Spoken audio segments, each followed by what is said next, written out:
due process is interfered with, surely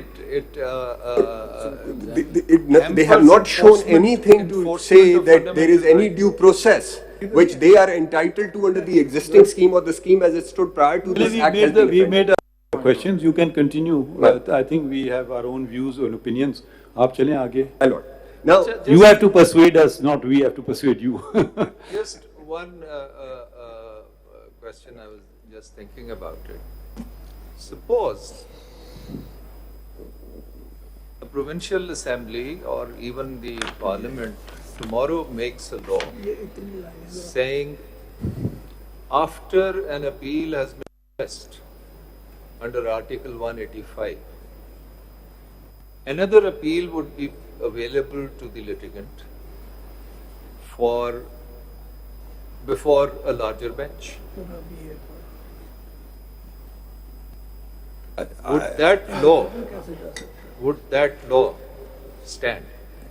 I would rather consider these. Competence ki baat let's consider what law did. Maybe tomorrow that very matter comes before us. So the question is. A second appeal. My lord's question is whether the second appeal would be provided. Not at all.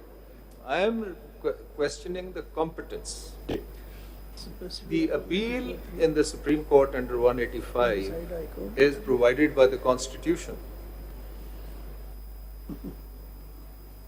Can another appeal, which is not specifically provided in the Constitution, be provided by ordinary legislation? The example I gave you was an extreme example. The first question is, can by ordinary legislation an appeal be provided where the Constitution specifically does not against orders passed by the Supreme Court? I will add to this question. Is there any provision in the Constitution preventing जो वो test है कि जी वो item 55 का कि जी वो हमने तो इनलार्ज किया, पहले एक अपील थी अब हमने दूसरी कर दी है, तो इसलिए ये हमारी कॉम्पिटेंस में है. Would that argument stand? Noted, my lord. आप बाद में जवाब दे दें, आगे बढ़ते हैं. ऐड कर रहा हूँ उसमें दूसरी तरीके से. Is there any provision in the Constitution preventing the Parliament from doing so? Noted, my lord.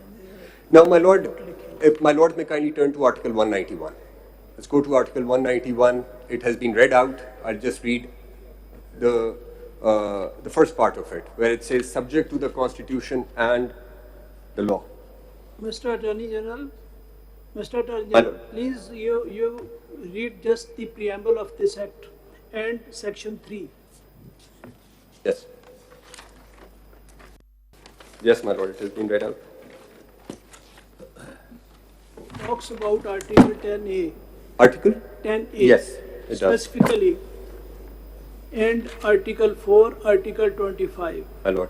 And subsequently in section 3, specifically talks about 184.3. My lord. How this can be proceeded under Article 199 when specifically it is challenging the mandate of the Supreme Court as per section 3 of this act. My lord. How that can be moved before the Supreme High Court under Article 199 of the Constitution? My lord, I noted. My lord, now the question that has come before your lordship is whether this Act, 2023 Act, is covered under the definition of law, howsoever expansive definition, howsoever expansively the term law is defined. My lord, Article 260 has two definitions. One is of an Act of Parliament and the other is of a federal law. Here we are dealing with the federal law. Article 260 defines a federal law. It says... You say over here law includes statute law. Yes. Yes. In my respectful submission, law can only have one meaning as far as this provision is concerned. But even if it is given an expansive meaning, this act would surely be covered under the definition of law. If it's to be covered, then why didn't the Constitution say by an act of Parliament? Why did it use the word law? These words are not interchangeable. They are used in a very specific sense in different articles. And so you have to, the interpretation has to be given to the word law and not to just say, just because law includes legislation, so here it will be legislation alone. Law has a meaning, and if the Constitution wanted to say it just by an Parliament, it would have used those words. Your Ladyship, when we look at the provisions from where the Parliament draws its Why did you look at legislative 75.3? Ji 75.3 and 141 and 142 as well. पढ़ लेते हैं जरा उसमें दोनों लफ्ज इस्तेमाल हो गए. When the President has assented or is deemed to have assented to a bill, it shall become law and be called an act of Majlis-e-Shura. So it is happens. What it is, the name of the thing is, you are a man. Your name is Mansoor Rahman. I would read it like that. And the definition of federal law under Article 260 is, federal law means a law made by or under the authority of Majlis-e-Shura Parliament. Now, if we turn to Article 8.2, for the sake of this submission, where any law which is inconsistent with fundamental rights is void, Article 8.2 says, the state shall not make any law. Now, the state is not just the Parliament, the state is the province, the governments and the assemblies and any authority which has the power or is authorized by law to impose any tax or cess. आप फरमा रहे हैं कि law and you refer to the definition of federal law. It doesn't say federal law. It says It does not. What I'm saying is, I have a question for you. Suppose provincial assembly under Article 191 law बना देती है, बना सकती है? oh, 2000 के अंदर 2000 Supreme Court deals with that question. Yes, they cannot.